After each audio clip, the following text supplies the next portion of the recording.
Hi, my name's Ray. So it's almost Halloween. It's a week away and I kept thinking I should do a book review and I kept holding off, and finally I went, I need to do something.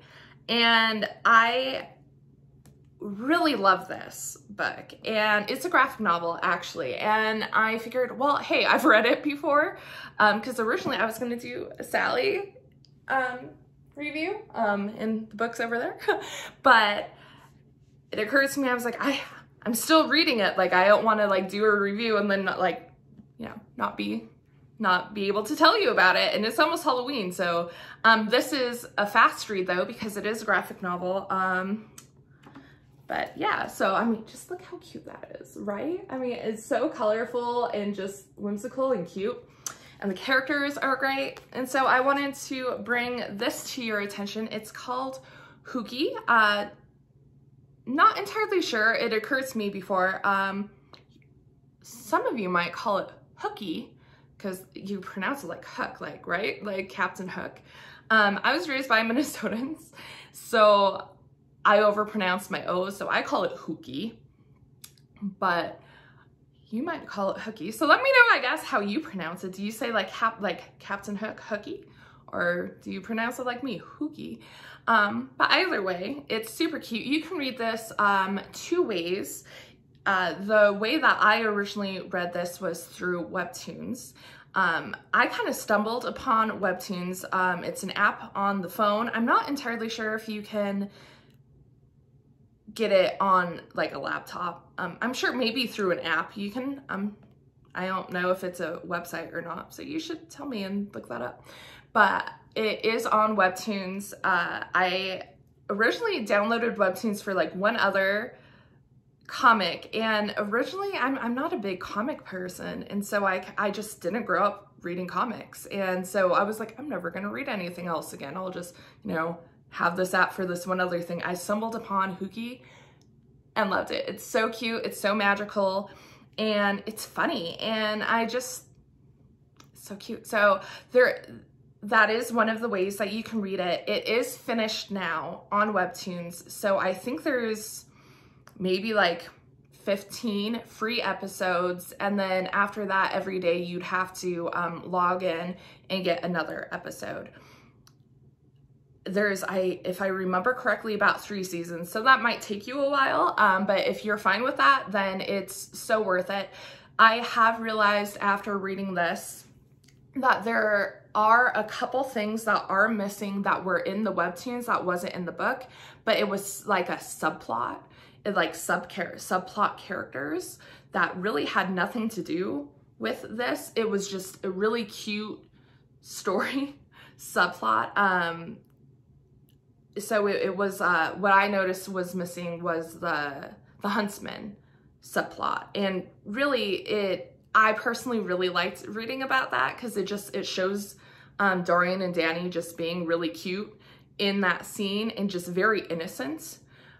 But at the same time, it really kind of doesn't have anything else to do. So I think that's probably why they took it out of the book. So if that kind of bugs you, that there might be certain things that aren't a part of the book, you might want to just read it on Webtoons. Otherwise, pick up the book. If you can before Halloween, that's awesome because it is about witches. But if not, I even suggest reading this anytime. Like, it's just adorable. And so the story does follow Danny and Dorian around. They are twins who miss their bus to like witch school or something like that.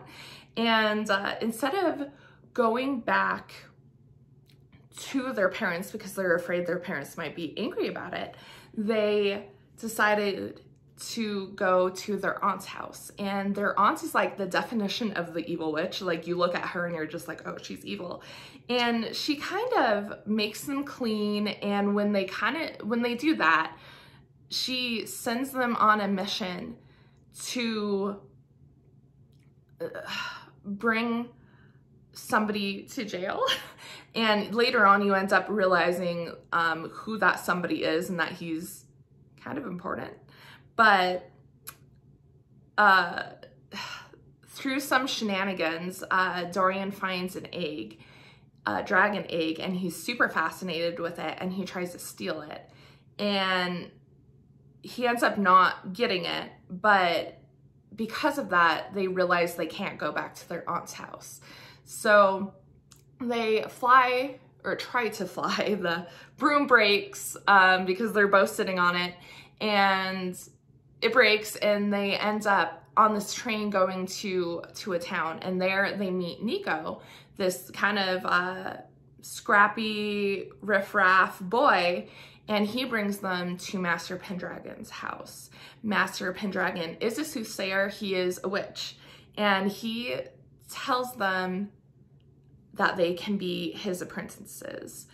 So they stay with Master Pendragon and Nico, and their house is just so cool. Like, I would love to have their house. Like, it's basically, I consider it a castle. It actually isn't a castle. Like, it looks like a house, but it just, oh, it's so cute. You know, like, obviously it's cluttered, it's kind of dirty, has a bunch of like cauldrons and, you know, like spider webs and crap. But some of the rooms are just so pretty. And so it shows them trying to pick rooms, and you see like a lot of different places in the castle, and it's just so fun. And so cute. Through through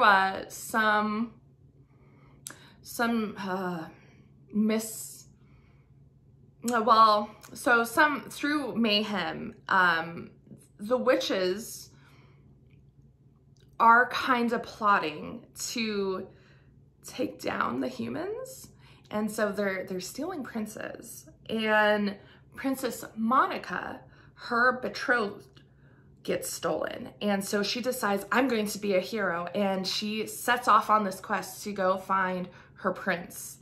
And she ends up meeting with Danny and Dorian, and ends up staying with Master Pendragon as well. And so she becomes an essential character. And originally she's very hesitant about all of the magical stuff going on, but she ends up coming to be like best friends with Danny, and kind of doesn't like Dorian, but you know, it's a story and it's kids and there's arguments, but it's cute and it's funny. Anyways, originally you almost kind of don't, well, I don't know, you'll have to tell me what you think of Monica, because I think originally she comes off as the snooty little princess, but she does grow, and I grew fond of her, and I actually really like her. And their character arcs in this story are just really fun and really great. And so the second book is out now. So the first volume came out last year. This came out this year. I haven't actually read this. So I've read the whole story through Webtoons, but I haven't actually read it physically as a book yet. I'm going to assume there's going to be a third book. Just looking at the ending, yeah, there's going to be a third book, I'm sure. So I would assume that would come out next year. So this story starts out just super light, super fun, laugh out loud shenanigans, but it does progressively get darker. It does have some adult theme, not really adult, but you know, it has darker themes to it. You know, it is about witches, so there are some townsfolk that want to like burn the witches, you know, then the witches want to kill the townsfolk, you know, stuff like that. And so there is talk of war, there is talk of strife, and the story does progressively get darker, and especially, like I said, probably the third volume is going to be dark, but through all the darkness, through all the drama, there is humor to the story, and just it's cute. It's super fun, super fun read, and I really highly suggest picking it up, whether it's as soon as possible before Halloween or after, you know, in the summer, whenever you want to do it. But I do suggest picking it up. and letting me know what you think of it. Like I said, maybe let me know, like, do you like Monica? Do you not like Monica? Maybe you won't like her in this one. Maybe you will in the second one. Like I said, I ended up liking her. But yeah, who's your favorite character? Also, like, I don't know. Like, I don't even know who my favorite character would be. They're all so well drawn out, and I like all of them. So yeah, you should let me know, and then tell me how you would pronounce the book. Hooky.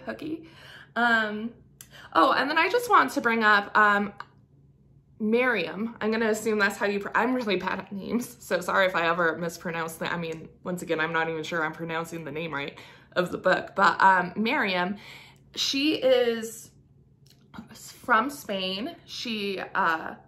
I do follow her on social media, and she's fun to follow on social media. She'll do like little posts for these guys, as well as she'll just do like little cute like drawings of random characters that, you know, have nothing to do with this, but they're all whimsical, they're all very fun.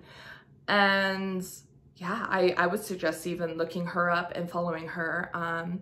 Like I said, she is from Spain, and it's just really fun. I don't know, she seems like a really lovely person. I don't know. So just wanted to bring her up too. So she is the author, and shout out to her, because this is such a great story.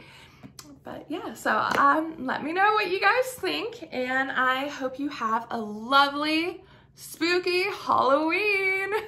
Bye. Didn't turn off.